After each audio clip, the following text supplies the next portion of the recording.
நியாயவான்கள் அப்படின்னு யாரை சொல்லலாம்னா, துலா ராசிக்காரர்கள தான் சொல்லலாம். இந்த துலா ராசிக்காரர்கள ஏன் நியாயவான்கள் சொல்றோம் அப்படின்னா, இவங்களோட மனோஸ்தானம் வந்து கும்ப ராசி. கும்ப ராசியுடைய அதிபதி சனி பகவான். சனி பகவான் தான் நீதிமான் அப்படின்னும்போது, மனசுலயே வந்து நியாயத்தோட நடந்துக்கணுன்ற ஒரு கொள்கை கொண்டவங்க துலா ராசிக்காரவங்க.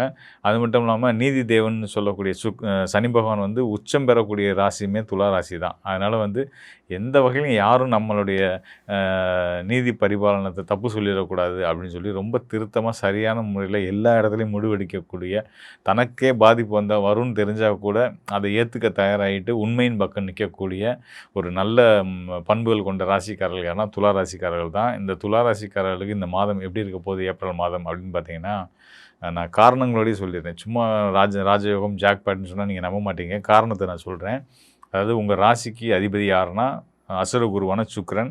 சுக்கிரன் எங்கே இருக்கார் அப்படின்னா, உங்கள் ராசிக்கு 7ஆம் இடத்துல இருக்காருங்க. உங்களுக்கு எதிர்நிலையிலேருந்து உங்களுடைய ராசிநாதன் உங்களை பார்த்துட்ருக்கிறார். அவர் ஒரு சுபகிரகம் கூட.